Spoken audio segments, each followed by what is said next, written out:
El cante de la eternidad por Siguirillas. Dios origen, la divinidad, se encontraba en un estado de mismidad cósmica e inconsciente. Él disfrutaba de un universo de paz y amor cuyo desarrollo temporal se repetía una tras otra vez sin que nadie pudiera interrumpirlo. En su esponjosidad placentera e infinita no había ambigüedad ni mancha alguna de oscuridad. Por tanto, nada podía perturbar la explosión de felicidad que la divinidad enviaba a cada parte del todo universal. Como Dios su origen era inconsciente de su belleza y perfección, no sufría ni se aburría ya que no se acordaba del ciclo anterior más que, ocasionalmente, entre las brumas de una memoria insuficiente para retener con eficacia las vivencias anteriores. Así permaneció él durante eones, desarrollándose en su eterna inconsciencia. Era una unidad de sentimiento puro y de pensamiento bondadoso que, por supuesto, no se articulaba en razonamientos concretos pues no era necesario. No obstante, el hecho de que hubiese pensamientos y sentimientos, suponía que la divinidad, aun no siendo conocedora de ello, estaba lanzando ondas que iban creando individualidades distintas a Dios origen. Estas creaciones eran emanaciones hermosas y de una benevolencia casi total pero no absoluta pues ya tenían una incipiente consciencia. Como consecuencia natural de esta cualidad, le preguntaban a Dios origen sobre el porqué de su existencia. No les resultaba apremiante conocer una respuesta a esta cuestión pues su vida se limitaba a un brillante bucle de sosiego y tranquilidad apenas alterado por esta pregunta. Sin embargo, una pregunta repetida, aunque su periodicidad sea muy espaciada, a lo largo de millones de años genera una vibración de insatisfacción por mínima que ésta sea. Un Dios origen sensible y perfecto no podía dejar de percibir, aunque fuese levemente, unas ondas de emoción muy distintas a los infinitos filamentos amorosos a los que estaba acostumbrado. Estos requerimientos, que le parecieron insistentes, removieron en el interior del Ser Supremo una minúscula insatisfacción que le hizo, por primera vez, atisbar la consciencia. Tras una millonésima de segundo de mal humor por la interrupción en su gozo, la divinidad volvió a su persistente sosiego y regurgitó unas palabras que salieron de él sin pensarlas apenas. ¿Qué queréis?, dijo combinando la suavidad en el timbre con un elevadísimo volumen de voz de una manera que solo la divinidad puede hacer. Entonces recibió las preguntas de estos seres que involuntariamente la había creado y, con rapidez, las sintetizó en su gloriosa mente en una sola: ¿por qué existimos?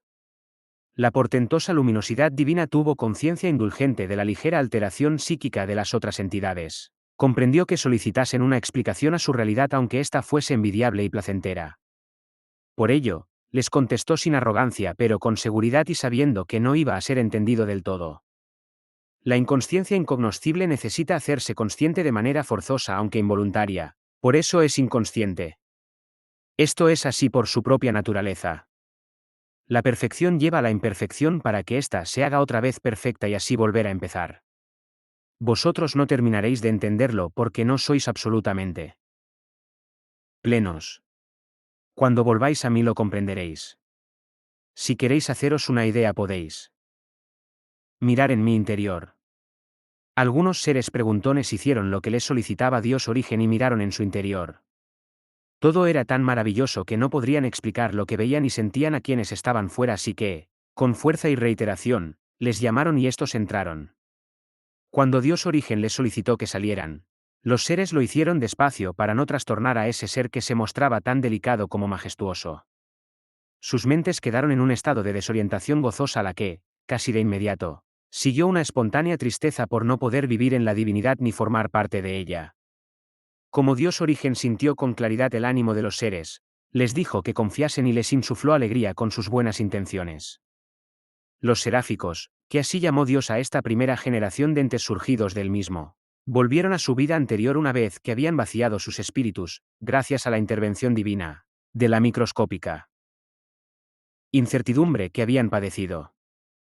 Por su parte, Dios origen había retornado a su estado de bendito sopor de la consciencia. Sin embargo, esta vez su periodo de paz no sería tan duradero como el anterior porque, todo lo que acabamos de relatar, tuvo como consecuencia el surgimiento de un nuevo conjunto de entidades. Estos nuevos entes, aunque provenían de dos causas distintas de creación, carecían de diferencias esenciales entre sí, de manera que, de hecho, conformaban un mismo grupo sin que tuviese sentido hacer divisiones por su origen. La primera causa fue la conciencia que tenían los seráficos de su propia existencia. Estos habían elaborado una serie de pensamientos racionales que no siempre eran buenos, pues algunos tenían una diminuta carga de negatividad.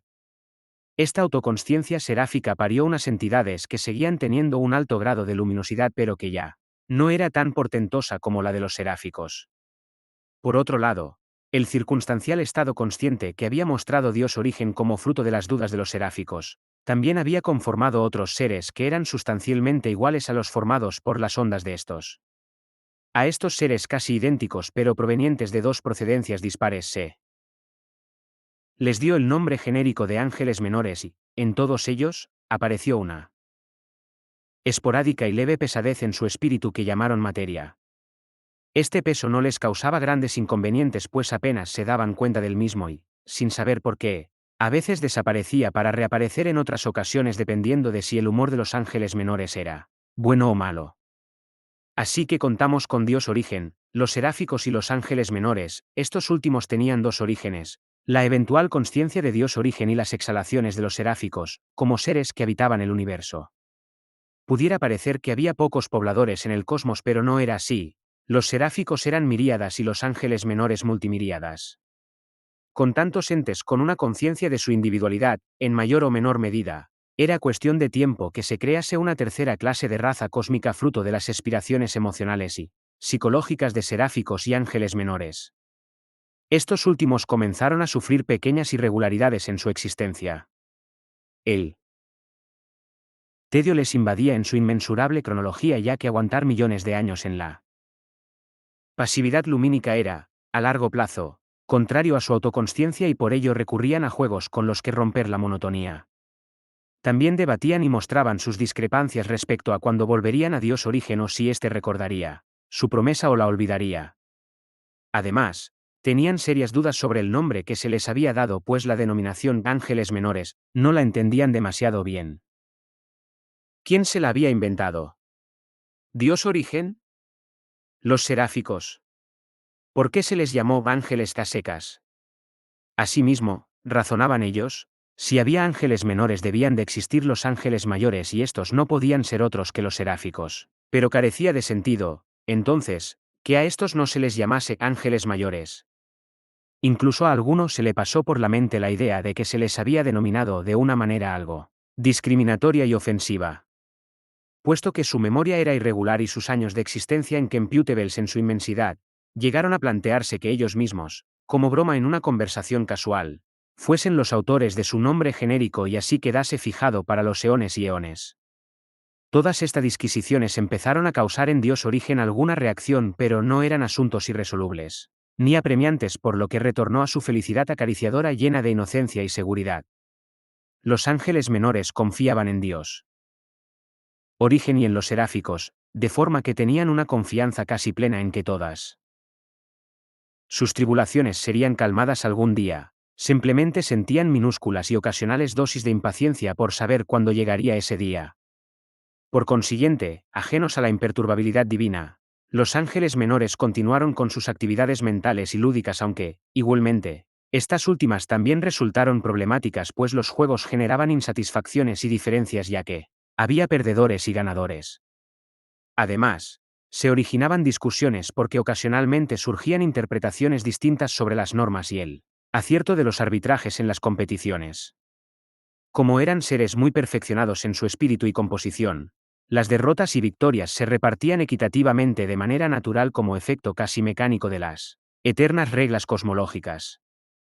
En el mismo sentido, hay que añadir que las distintas opiniones respecto a normas y arbitrajes se resolvían entre risas y seguimiento disciplinado de las resoluciones de los árbitros, ya que estos eran individuos realmente neutrales. Los ángeles menores, al igual que los seráficos, eran muy semejantes los unos a los otros y tenían sentido del humor, lo cual es una vacuna contra el conflicto abierto, así que, de ninguna manera, un simple entretenimiento iba a despertar desavenencias importantes. En cualquier caso, la vida de los ángeles menores era envidiable. El problema estribaba en que los pequeños conflictos, recelos y dudas, sobre todo existenciales, a lo largo de un inmenso tiempo acumulado, había ido creando otros seres egregóricos. Una tercera clase de seres que mostraban una pesadez y una densidad torpe que les generaba algo de agresividad. Esta densidad era la sensación que dejaba la materia, ahora permanente, en ellos. La tercera raza de seres siderales era muy variada pues eran muy diferentes entre sí. Casi todos eran antropomorfos pero unos eran cabezones y bajitos, otros eran gigantes, verdes y escamosos. Algunos eran morenos de piel y de estatura media y finalmente, los había altos, pero no gigantes, y rubios. Dentro de estos grupos había muchos subgrupos de distinta tonalidad de piel dentro de los colores de la especie, cosa a la que había que unir algunos pequeños signos distintivos de cada subespecie. Este variado tercer tipo de seres tenía otra peculiaridad, no pensaban con el corazón, como lo hacían las dos primeras clases de seres, y sí con la cabeza. Al igual que los seráficos y los ángeles menores, se comunicaban mediante telepatía pero, a diferencia de estos, la transmisión de los pensamientos y sentimientos de los terceros, que así los llamaron, se producía de cabeza a cabeza mientras que, los otros dos tipos se comunicaban de corazón a corazón. Esta circunstancia se unía a que, para salvar grandes distancias o realizar viajes interdimensionales, estos terceros necesitasen de unos artilugios denominados naves que, habitualmente, tenían forma triangular o de platos soperos invertidos. Este signo de primitivismo en su manera de transportarse les resultaba muy zafio a las dos razas primeras pues, ellos solo utilizaban la voluntad y los deseos para trasladarse por donde quisieran. Por ello, intentaban no observar una actividad tan burda puesto que hacerlo les sacaba de su estado habitual de paz amorosa. Las diferencias individuales, tanto físicas como psíquicas y espirituales que había entre los terceros, hacían que se mirasen los unos a los otros con desconfianza. Los sentimientos negativos múltiples y mutuos eran crecientes y la incompatibilidad de intereses entre ellos se hacía cada vez más evidente. Ocupaban un espacio físico delimitado y necesitaban alimento cósmico. Novedades que implicaban una involución respecto a las entidades más antiguas. Estas, en su alto grado de perfección, disfrutaban de autonomía energética propia y su extensión corporal era difusa e indefinida. En cambio, la necesidad vital que tenían los terceros de ingesta energética, conllevaba que percibieran como amenazas a los miembros de otras especies cuando, en realidad, la energía etérica cósmica, su alimento, era casi infinita y se prodigaba en cantidad suficiente para todos. No obstante, la mayor parte del tiempo vivían en paz y tranquilidad pero, sin duda, el aburrimiento, las discusiones y confrontaciones ocupaban una parte creciente de su tiempo y espacio. Una de sus fuentes de frustración era la incapacidad para crear con su psique otros seres superiores pues su tosquedad era muy limitadora. No tardaron en percatarse, eran muy inteligentes y poseían una capacidad cognitiva extraordinaria, de que su existencia se debía a ondas emitidas por las emociones o pensamientos de seres más elevados que ellos. Como las mentes de los terceros solo eran capaces de emitir efluvios que formaban seres, casi siempre negativos, con una existencia en el tiempo y el espacio muy reducida, su ánimo creador se veía burlado a la vez que su necesidad de dar vida aumentaba en forma de ansiedad. Las dos primeras razas no entendían los motivos por los que los terceros mostraban un deseo tan contumaz de generar vida porque, como ellos habían comprobado, siempre que se genera una forma de vida, esta es mucho más imperfecta que la anterior. Por ello, cuando los seráficos y los ángeles menores contactaban con los terceros, les daban un mensaje de esperanza y les solicitaban encarecidamente que confiasen en el plan de Dios Origen, un ser al que los terceros nunca habían visto ni oído. Estas intervenciones no satisficieron a algunos de los terceros quienes no se dejaron convencer por las prédicas angélicas ni seráficas. De modo que, algunos de estos individuos más inquietos y buscadores que los demás, se pusieron manos a la obra y le encargaron al más trabajador e inteligente de ellos, no al más sabio, que procurase una solución a sus deseos no saciados de generar vida. Este comisionado, llamado Demiurgo en razón de su cargo y función, aceptó su misión gustoso y con un deleite egocéntrico tan evidente que no hizo ningún intento de ocultarlo con falsa modestia. El dominio de los conocimientos cuánticos, matemáticos y genéticos de este demiurgo les hizo suponer a los demás que habían encontrado al individuo adecuado. El demiurgo, tras muchas investigaciones, llegó a una conclusión: deberían crear conciencia partiendo de la materia. A los demás les pareció una locura insensata e irrealizable porque estas ideas revelaban una subversión del sentido común y del fluir ordenado y natural del universo. Otros, en cambio, pensaban que sí podría llegar a consumarse ese proyecto y precisamente por eso les parecía un sacrilegio infame. No obstante, tanto unos como otros, decidieron, finalmente, aceptar o al menos transigir con el trabajo del demiurgo porque era la única posibilidad de calmar la frustración que sentían por no ser capaces de crear vida digna de llamarse así. Si lo proyectado salía bien, además de llenar su vacío colectivo y sentirse dioses, los terceros podrían succionar parte de la energía vital y álmica de los hipotéticos seres que produciría el heterodoxo científico. Por consiguiente, debían confiar en él. El demiurgo ajeno a estas reflexiones, él estaba decidido a llevar a cabo su labor tanto si contaba con permiso como si no. Continuó con su trabajo porque tenía clara la orientación del mismo, si la materia era lo suficientemente sofisticada y, conforme a su visionaria opinión, estaba elaborada de una manera determinada, esta adquiriría consciencia por sí misma y, por tanto, tendría la chispa del invisible Dios origen al igual que los propios terceros. Se puso manos a la obra, pero la confección de su invento resultó mucho más difícil de lo que él había previsto y presentido. Uno de los principales escollos que encontró fue la imposibilidad de equilibrar las dos energías, masculina y femenina, en los seres vivos mínimamente complejos. Los tres tipos de seres existentes hasta el momento disfrutaban de los dos sacros componentes adecuadamente, compensados y fundidos en cada uno de ellos. Sin embargo, la fabricación directa de materia imposibilitaba esa fusión. Esto no arredró al demiurgo quien halló, después de muchas cavilaciones, el remedio a esta cuestión complicada. Una vez salvada esta dificultad, el mañoso fabricante pudo continuar con su labor maratoniana de investigación y producción. En poco tiempo construyó reptiles, mamíferos superiores, simios e incluso homínidos, por lo que, como las piezas estaban encajando, se sintió preparado para elaborar al ser humano, cosa que hizo sin demorarse demasiado. Una vez terminado, le observó detenidamente y se sintió satisfecho plenamente con el resultado final, pues su muñeco favorito estaba acabado. El humano tenía autoconsciencia y una chispa divina inevitable como consecuencia de la misma, justo el objetivo final al que se había comprometido.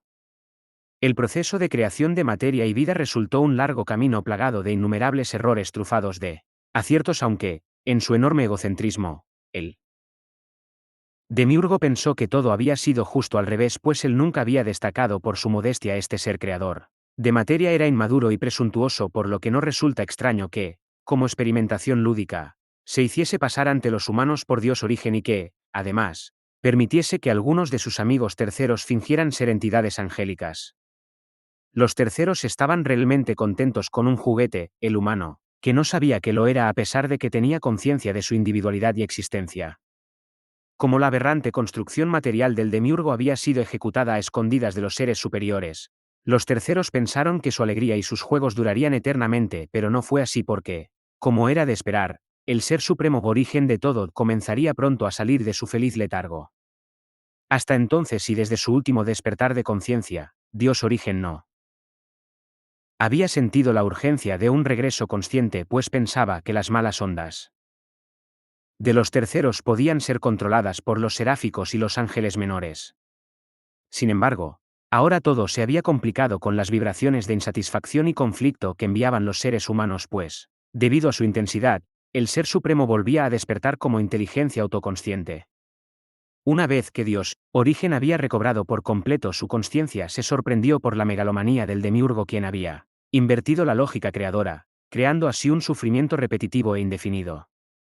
Pudo sentir la desgracia continua de animales y humanos condenados por su esencia natural a ser agresores y agredidos. También pudo percibir cómo las almas de los humanos quedaban atrapadas en una rueda de reinserciones sucesivas de la que era muy difícil salir a causa del concepto de culpa y deuda kármica. Por ello, el dolor resonaba en cada reencarnación sin que nunca dejara de oírse. En resumen, la obra del demiurgo le pareció a Dios origen inarmónica, violenta e inquietante, motivo por el cual decidió llamarle.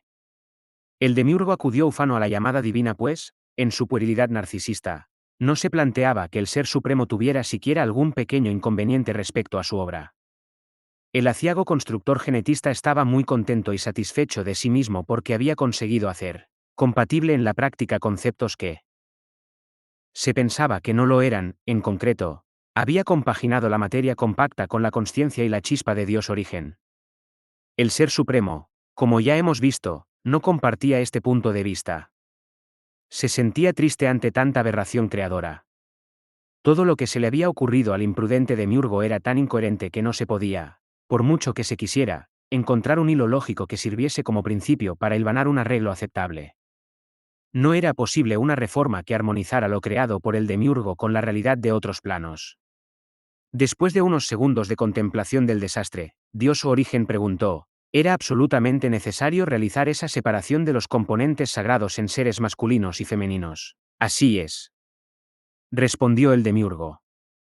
Es necesario que tengan que unir sus carnalidades para la reproducción y que su materia sea tan compacta. Inquirió Dios de nuevo.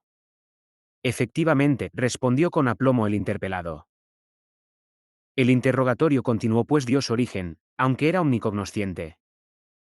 Pensaba que el demiurgo estaba moralmente obligado a dar todo tipo de explicaciones. Era necesario que un nivel de autoconsciencia tan elevado esté unido a instintos tan densos y primarios. Requirió el Ser Supremo. Así es. Esos instintos son fruto inexorable de la materia hipercompacta. No se pueden extirpar, confirmó el calamitoso fabricante. Es necesario que para alimentarse tengan que hacerlo tragando físicamente materia sólida. Efectivamente. Es necesario que esa materia alimenticia, antes de la ingesta, tenga que haber sido parte de un ente vivo. Así es. Es necesario que para comunicarse lo tengan que hacer emitiendo sonidos guturales medio articulados. Se pierde muchísima información en una comunicación tan grosera, señaló con autoridad Dios Origen. El demiurgo se dio cuenta de que las preguntas de Dios Origen eran retóricas porque él lo sabía todo. Consiguientemente, él solo pretendía hacerle ver la insensatez de su forma de obrar. Por ello, decidió cortar por lo sano para que finalizase la incómoda situación. Respiró hondo y se convenció a sí mismo con éxito, aunque sin fundamento, de su ausencia de culpa.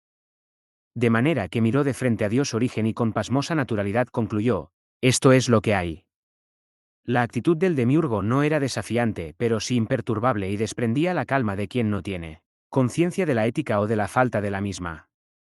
Entonces Dios Origen se quedó quieto, miró hacia el firmamento, es decir, hacia una parte de sí mismo y buscó y encontró una solución en 3 segundos de reflexión que, para los seres vivos de la Tierra, resultaron miles de años. En ese lapso de tiempo intentó recordar que había hecho el mismo en bucles de tiempo anteriores, pero el recuerdo era nebuloso. Por fin, llegó a su mente a una solución eficaz que resolvería todo el desastre. Para hacer efectivo el plan llamó a todos los seráficos, ángeles menores y también a algunos terceros. Habló con ellos y le expuso la situación.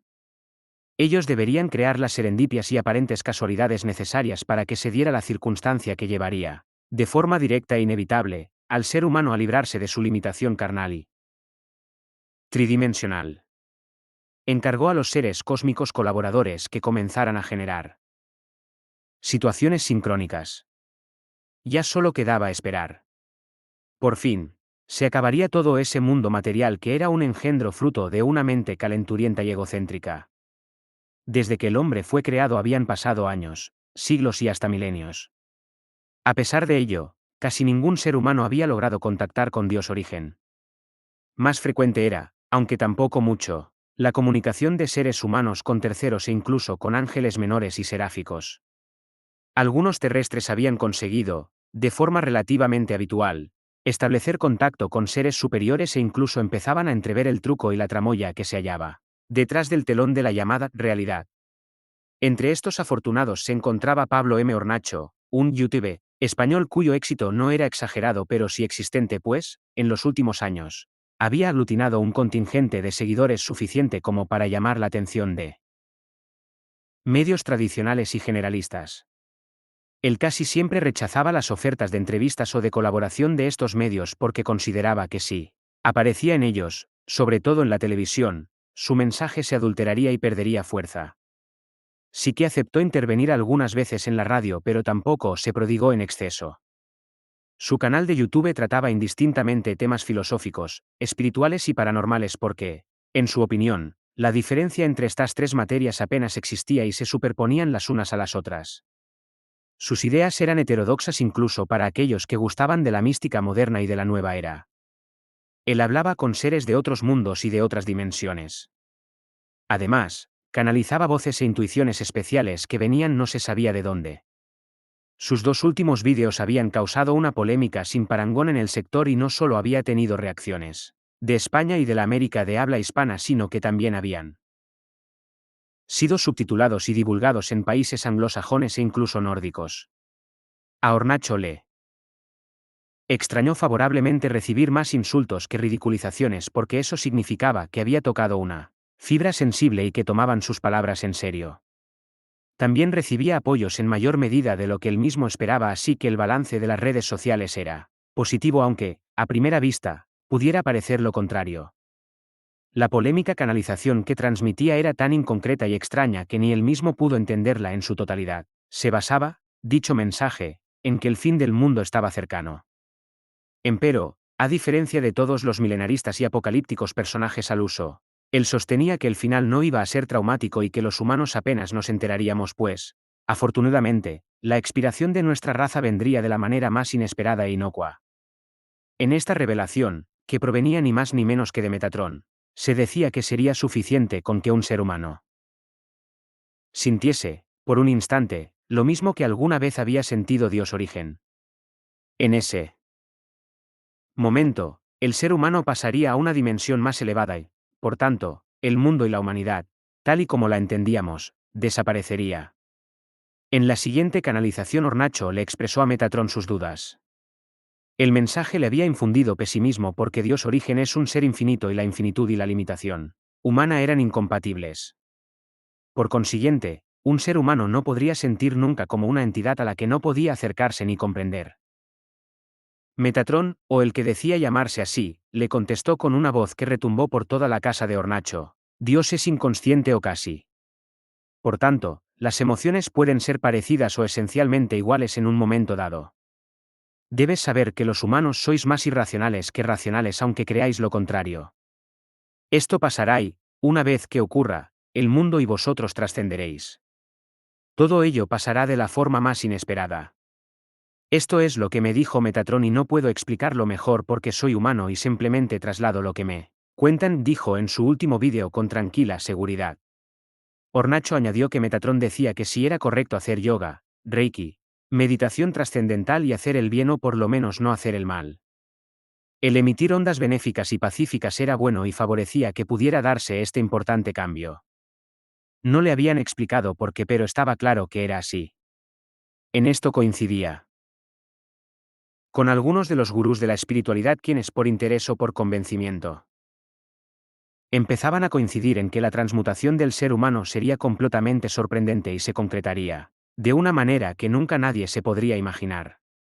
Pablo M. cada vez estaba más convencido de que sus revelaciones eran ciertas y que había entrado en contacto con el ser adecuado, de modo que, una vez editado y subido el último vídeo, se tomaría unos días de descanso sin grabar y sin investigar. Como era aficionado al flamenco y tenía entradas para un festival concurso que celebraría esa misma tarde, acudió con su esposa Ana al teatro para disfrutar de un género musical que siempre le había fascinado. Miraba el programa y le hacía comentarios del mismo a su mujer, que asentía sin convicción porque ella no entendía nada de ningún tipo de música. A Hornacho le gustaban todos los cantaores del plantel y, además, estaban acompañados de buenos guitarristas. Él sabía tocar aceptablemente el piano, aunque sería más correcto decir que en el pasado había tocado decentemente el piano porque hacía muchos años que no lo hacía. Siempre le había gustado el flamenco y el jazz y, a pesar de haber trabajado como crítico musical, disfrutaba de la música y sabía colocar el sentido crítico dentro los límites de la moderación para que no resultase molesto al gozo artístico. A su izquierda, Ana estaba a su derecha, se le sentó un hombre de, aproximadamente, su misma edad. Hornacho contaba con 41 años. Esta persona no duró mucho con sus posaderas en el escaño contiguo al de Pablo M., pues alguien de la organización se acercó, le dijo unas palabras y el hombre se levantó y se marchó. Allí quedó un asiento vacío que era como un pequeño oasis en un teatro atestado. Hornacho volvió sus ojos rutinariamente hacia el programa del festival, aunque ya lo conocía, y miró los nombres de nuevo. El mejor cantaor era con diferencia Pepe Alanís, un joven con una voz técnicamente perfecta y algo más ronca y sentida de lo que le correspondía por su edad. Este más que prometedor cantaor, se encontraba entre bambalinas y estaba preocupado. No le faltaba confianza en sí mismo. Carecía de miedo escénico y la preocupación no tenía que ver con sus propias facultades que eran más que notables. También hay que reseñar que Alanis tenía un conocimiento enciclopédico de los palos. Y de la historia del género y toda esta erudición la llevaba a la práctica en sus cuerdas vocales concretándola, de manera extraordinaria, en una versatilidad virtuosa y excepcional. Cantaba con excelencia todos los palos usuales y muchos de los que no lo son tanto, llegando incluso, en ocasiones, a improvisar letras. Su voz subía al cielo y luego bajaba a los patios de butacas dejando frutos bellos en los oídos y corazones de los espectadores. Su cante podía ser enérgico, sensible, rápido o retardado según le apeteciera. Alanis era hijo de padre gitano y de madre payá, lo cual le hacía tener sus pies en las dos orillas del flamenco. En su garganta se reunían lo mejor de Chacón y Camarón y esta maravillosa compensación unificadora no estaba exenta de personalidad pues, los sonidos que emanaban de su ser, tenían un timbre inconfundible. Por otro lado, a pesar de su juventud, su voz se rompía como la de alguien más maduro y denotaba unas juergas que apenas se había corrido, además de cierta propensión al alcohol que no existía. Estas circunstancias no suponían un desprestigio en el ámbito del flamenco, en todo caso lo contrario, porque incluso le hacían disfrutar de cierto marchamo de autenticidad. Lo que de verdad le importaba a Alanis era que su voz algo rasgada le permitía transmitir una veracidad, unos matices y una belleza terrenal que le hacían rozar el Olimpo del flamenco. Para llegar a él era más que conveniente ganar el certamen que estaba a punto de comenzar y Pepe. Alanis estaba convencido de que lo iba a lograr. Él dominaba muchos más palos que los demás cantaores. Sus capacidades naturales eran casi divinas y se habían visto potenciadas por una capacidad de trabajo estajanovista. Más problemas había tenido con el acompañamiento que necesita todo buen cantaor, el guitarrista. Había tenido que buscar pero, por fin, había encontrado uno que se le ajustaba como un guante, Manolo el Chico. Era un instrumentista muy bueno pero que estaba todavía en progresión y quizá le faltaba algo de ambición. Esto favorecía los intereses de Pepe porque la guitarra debía de estar casi todo el tiempo en un segundo plano. Y por consiguiente, un talante humilde al toque facilitaba la conjunción artística y humana. De todas maneras, el propio Alanis no tendría problemas, eso sí dentro de unos años, de instar al chico a que volase solo. De momento, lo necesitaba a su lado. Pepe había estado tranquilo pues tenía confianza en sí mismo y en sus facultades. Pero algo empezaba a inquietarle, Manolo el Chico se estaba retrasando y esto no era normal en él. La preocupación se debía más a la intuición que a la tardanza que todavía no era excesiva. Pepe dio algunos pasos por el pasillo y uno de los responsables de la organización le abordó y le dijo: Chico está en el hospital. Ha tenido un accidente de coche mientras venía hacia aquí. Habla con él, comentó a la vez que le ponía a Pepe el móvil en la cara.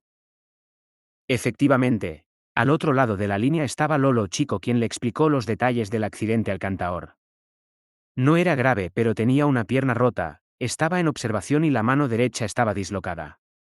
Pepe Alanis no se sintió egoísta por olvidar pronto su preocupación por el chico y sustituirla, en pocos segundos, por la alarma que le producía no tener a alguien al toque cuando no faltaban ni 15 minutos para el comienzo del espectáculo. Afortunadamente, él actuaba en tercer lugar. Preguntó ansioso a los guitarristas que estaban presentes pero ninguno accedió a tocar con él. Quizá no querían quedar mal con los cantaores que les daban trabajo pues si aceptaban les estaban devolviendo un rival del que creían haberse librado. También era posible que no quisieran perder prestigio haciendo el ridículo por tocar con alguien con quien no estaban conjuntados. Ponían todo tipo de excusas que eran incomprobables, temas personales, que tenían que tocar al día siguiente en ciudades lejanas, etc. Solo le quedaba una posibilidad y era la de encontrar a Vicente Pacheco quien acompañaba normalmente al Rosco, cantaor amigo con el que compartían representante, que participaba también en el concurso y que no pondría ningún problema si no existía algún inconveniente determinado. Además, Pacheco era muy polivalente y concretamente, los palos que pensaba cantar Pepe Alanís los dominaba con eficaz profesionalidad. Sin embargo, Pepe no veía a Pacheco por ninguna parte y, cuando por fin vio al Rosco, este iba acompañado de otro guitarrista. Pepe Alanís se acercó y le saludó. El Rosco le presentó al otro guitarrista y le informó de que Pacheco estaba enfermo con gripe. Pepe entonces hizo la petición de rigor, pero se encontró una rotunda negativa como respuesta. Tengo que volver a casa y mañana trasladarme al otro concierto, dijo el instrumentista de forma cortante y algo ruda. Ante esta respuesta, la mente de Alanis emprendió el camino hacia el pánico. Pero consiguió parar la pendiente de las emociones serenándose y respirando hondo. Llegó a sopesar, por unos segundos, la posibilidad de salir al escenario, cantar a capella y decir en público que los participantes de ese festival eran unos hijos de puta, pero se calmó. Y empezó a valorar diversas alternativas. He encontrado una solución a lo tuyo. En el público hay un guitarrista aficionado que podría servir, gritó una voz presuntamente salvadora desde el fondo del pasillo. La voz pertenecía a otro miembro de la organización, este se llamaba Gutiérrez. Y Alanis le conocía algo más que al portador del teléfono móvil y las malas noticias. Escucha, Pepe, continuó Gutiérrez, en cuanto he sabido de tu contratiempo, he ido por todo el teatro preguntando. Llevo muchos años trabajando en esto y conozco a todos los músicos flamencos de España, Portugal y sur de Francia. Te puedo asegurar que no hay ninguno por aquí zascandileando ni tampoco entre el público. Aún así pregunté y afortunadamente encontré a Ángel. Se ha ido a su casa, que está muy cerca, por la guitarra. Estaba entre el público y he tenido que levantarle de su butaca. Habrá que devolverle el dinero y pagarle alguna compensación. Mira, allí está. Gutiérrez los presentó y les metió en una salita del sótano que no estaba utilizada pero que tenía 3 o 4 sillas. Se sentaron y el guitarrista le dijo que hacía 4 años que no tocaba la guitarra, así que necesitaba recuperar el tacto y la mecánica. Le comentó que él había tocado en un grupo de rock la guitarra eléctrica y que de flamenco no sabía mucho. No podemos decir que estas palabras tuviesen efecto sedante en el ánimo de Alanis.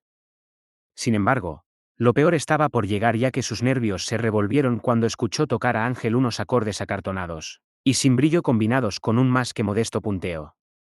La sospecha se expandió por el alma de Pepe y éste le pidió el instrumento a Ángel, quien se lo entregó con una sonrisa en la faz. Alanis examinó la guitarra y comprobó que era poco más que una calabaza seca a la que habían clavado el palo de una escoba y atado unos hilos. Observó también la etiqueta en que se veía que el fabricante era One Link SL, cuya sede social se encontraba en el polígono Cobo Calleja de Fuenlabrada, Madrid, Spain.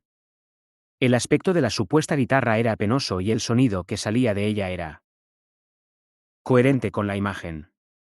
Lamentablemente, no se podía mejorar el sonido ni tampoco la afinación, porque estaba afinada correctamente, cosa que comprobaron varias veces tanto Ángel como el propio Pepe Alanis. Esta guitarra debía de ser la más barata del mercado, afirmó en tono desabrido el cantaor. Así es, respondió con tranquilidad el guitarrista. El amateur se puso serio y tocó 4 acordes con la cejilla colocada en un determinado traste y otros 3 o 4 con la cejilla colocada en otro. Luego miró satisfecho a Alanis como quien ha zanjado de una vez por todas un asunto importante. Entonces el cantaor sufrió un sudor frío, se le secó la garganta, tuvo que respirar hondo varias veces y segregar saliva a propósito para poder hablar. ¿Solo sabes tocar esos acordes? Efectivamente, respondió con un tono de voz neutro. En ese momento, sintió que las luces de su cerebro se apagaban. Su voz, que era ambrosía de sensibilidad y al mismo tiempo, ejemplo de potencia y fuerza, iba a quedar completamente eclipsada y desplazada de la atención del público por un guitarrista desacompasado. Alanis se llenó de una rabia reconcentrada y reprimida porque no encontraba a nadie a quien culpar de la situación y hacerle pagar por el naufragio. No obstante, la falta de empatía y la flema con la que se comportaba el torpe acompañante le estaba revolviendo la sangre. Como los nervios no son buenos consejeros, Pepe intentó relajarse y, aunque no pudo hacerlo de forma completa, sí que pudo controlar su colapso. Entonces, con su ánimo bajo control, le dijo al guitarrista en un volumen de voz más alto de lo normal y con un inequívoco gesto de desprecio en la cara: algo habrá que hacer. ¿De verdad eso es todo lo que puedes tocar? Antes de contestar, Ángel le miró con una quietud y aplomo propios de quien no se siente culpable, ni por asomo, y está seguro de lo que va a decir.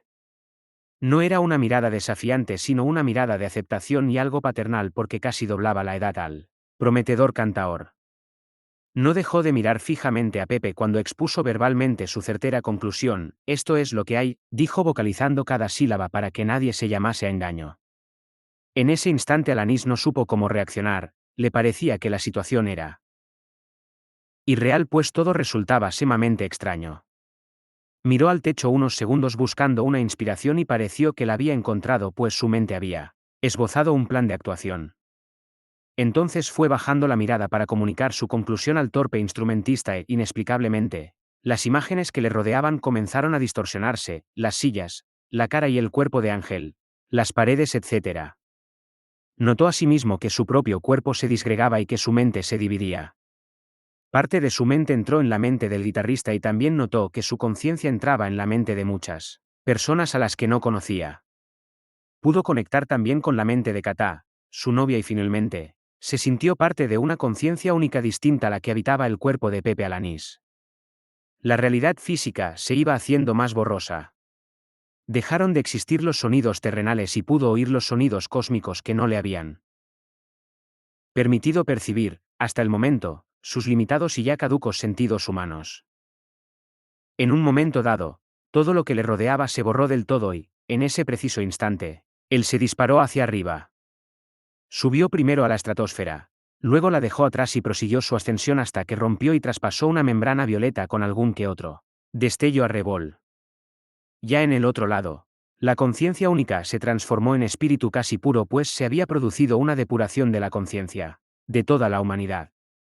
Una vez que tuvo la certeza de ser un espíritu inmaterial, supo que estaba dentro de Dios y sintió cómo empezaba a perder suavemente su conciencia y cómo unos tenues tentáculos le acariciaban. Eran como los brazos dulces de una amante exhausta, que te abraza después de un frenesí pasional no exento de amor. De todas maneras, las metáforas y comparaciones humanas se quedaban pequeñas para designar las sensaciones y emociones propias de ese estado en el que el raciocinio iba orillándose progresivamente. La unión con el eterno, inefable e incognoscible ser con el que se estaba fusionando era mucho más grande e inabarcable de lo que podía imaginar una mente, aunque, como era el caso, esta fuese la unificación de todas las mentes humanas que habían existido alguna vez. Las luces y los sonidos eran tan placenteros que no podía centrar su atención en otra cosa que en ellos. De repente, sintió cómo se unieron a su gozo otras mentes, almas y espíritus que no eran humanos. Dios origen ya estaba satisfecho y se sumó en un sopor de inconsciencia, bondad y emociones positivas. Esta soñolencia inescrutable duró mucho tiempo y se fue instaurando en todos los universos porque no había diferencia entre Dios origen y la totalidad de los universos. La normalidad volvió a instaurarse en el origen supremo que llamamos Dios y, de esta manera, podría estar eones o simplemente unos microsegundos, puesto que el tiempo lineal no existía en una mónada perfecta y gozosa. Quizá, desde la óptica humana sí que pasaron eones hasta que el principio de todo volvió a comenzar. El retorno se consumó una vez más y el ciclo volvió a comenzar con estertores de consciencia debido a ondas provenientes de la divinidad. Esta vez el proceso que hemos narrado mejoraría respecto a las oportunidades anteriores en que se desarrolló. En esta ocasión, el sufrimiento, la violencia y las ambiciones densas no serían tan dañinas para los humanos ni los otros seres del cosmos. Cada repetición del bucle sería más evolucionada y ligera que la anterior, pero, en esencia, todo el proceso se repetiría una u otra y otra vez durante una eternidad tras otra. Fin.